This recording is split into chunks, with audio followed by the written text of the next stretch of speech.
And now it's time for another edition of What Would Jello Do?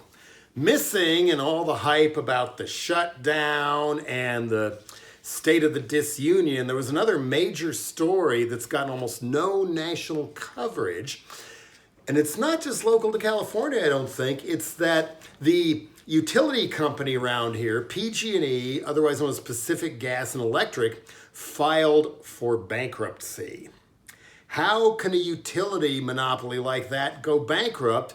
Well, what they're claiming is we need to file for bankruptcy now in anticipation of all the lawsuits against us we're going to lose because our negligence of electrical equipment caused all kinds of wildfires in the last several years. And they just got a corrupt state legislature and all the Democrats to vote to bail them out on the last set of wildfire lawsuits and just pass on the increases to customers, which is one of what they want to do this time. But this is a company that is so out of control that they in San Bruno, California, 2010, forgot about their gas lines, and one blew up and killed 8 people, destroyed 35 homes. That is, and they're criminally liable on that one, and they ought to be for manslaughter or whatever. Then 2017, you have all those fires up north, Mendocino County, Sonoma County, 170 fires, 45 people killed, 9,000 homes destroyed, and yes, the big one they're calling the Tubbs fire. They got let off the hook for that one, but that's still a lot of liability. Then last fall, the town of Paradise, California, which was a fascinatingly weird town. I'm so sad about that. I was thinking, yeah, what a great place to have a Coen Brothers movie. Anyway, 14,000 homes destroyed, most of the town. 86 people died. And that one has already been traced to a problem with a PG&E voltage line. And let's not forget another 36 people who died in the ghost ship warehouse fire. And so far, PG&E hasn't been criminally indicted, and nor has the landlord of the city of Oakland. But they had inspections in other buildings on the block, but they never checked into that one when they could have and should have. It is their responsibility. Oh, but we can't do all that. We can't. There's not enough people who know how to trim all the trees.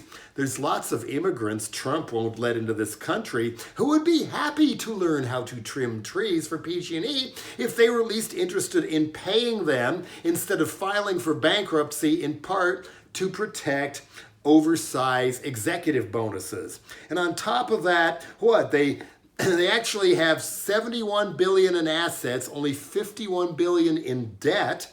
Even anticipating some of these lawsuits, they've got $20 billion to work with. So that's why maybe they spent almost $10 million lobbying the state legislature to let them off of all these other fires. Well, here's what really ought to happen. Don't let them go bankrupt without a fight. All these cities that have all these things destroyed, the property owners, sue them anyway. Get the biggest judgment possible, where the only way PG&E can pay it all off is to turn over their assets. That's right. Finally, public power, where the people who run the utility are elected, or at least appointed by elected official, instead of just executives who look at their own bonuses. In other words, Santa Rosa, Paradise, so many other places, the time has come to do what should have been done 100 years ago and seize PG&E. Seize it under eminent domain, and that's how you get rid of the damages, and then it can be run properly, and things do get inspected, trees do get trimmed, power lines don't malfunction and burn down 15,000 homes and kill, close to 100 people at a time. This also goes for San Francisco. Why? Well, in 1913, Congress passed what's called the Raker Act, R-A-K-E-R. What is the Raker Act, you ask? Well, go over to Yosemite National Park. Yosemite Valley, one of those beautiful places I've ever been. I'm not a religious person, but that is a holy place. How many of you know that there was another valley almost right next door, Hetchy Valley? And the Raker Act allowed a dam to be put up on the river there, the O'Shaughnessy Dam, and bury the whole valley and destroy it. And the purpose was water and electricity for the city of San Francisco. That's how they got away with it. The water doesn't go all over the Central Valley, it goes to San Francisco, as does most of the power. But part of the Raker Act says that the way they agreed to put up the dam in Raker Valley so that San Francisco could offer electricity to its citizens for the lowest rates possible. Instead, and how corrupt is this, they ran out of money for all the copper wires a couple hundred yards from a station, switching station, whatever, electrical station across the bay in Newark, California, that just happened to be owned by PG&E. So PG&E was, okay, presto, you wholesale us the electricity, we'll hook it up to our station, then get it on to San Francisco. And from 1923, when the dam came online, till now, PG&E has acted basically as a gangster type payoff middleman type of corporation that shouldn't even be there. And in order to maintain what some have even called the biggest ongoing urban corruption scandal in American history, well, how does PG&E get away with violating the Raker Act and San Francisco never enforcing it for almost 100 years now? PG&E, it's very important that they own every last consequential politician who makes sure nobody ever tries to go public power or enforce the Raker Act, which means they had to own and operate people over the years like Dianne Feinstein and Willie Brown. And we're talking big city machine politics. It was called the Brown-Burton machine.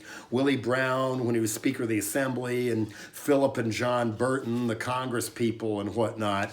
But part of that machine, Dianne Feinstein, Nancy Pelosi, who was handpicked by Feinstein to fill that congressional seat when Philip Burton's wife died, so that the heir apparent to Harvey Milk, Harry Britt, couldn't get off the ground and get the seat himself, like so many people in the city wanted. Every mayor owned and operated. Willie Brown was so flamboyantly corrupt, he even represented PG&E as a client in his law office the whole time he was mayor. And Willie Brown has basically been mayor ever since and just put people in there like Gavin Newsom, now the machine has the governor's mansion, Ed Lee, and now London Breed, owned and operated by PG&E. Same with district attorneys who never enforced the Raker Act, including one by the name of Kamala Harris. All owned and operated by PG&E, so the Raker Act violation continues to go on, and the amount of money pilfered by PG&E from the city and the people of San Francisco, $3 billion or more. Yeah. Time to take it back. Time to get rid of this company that's so negligent and so slipshod and cost-cutting so they can line their own pockets that people are dying every year now. The time has come. San Francisco, Santa Rosa, Paradise, and the rest, seize PG&E! Seize PG&E! Seize PG&E!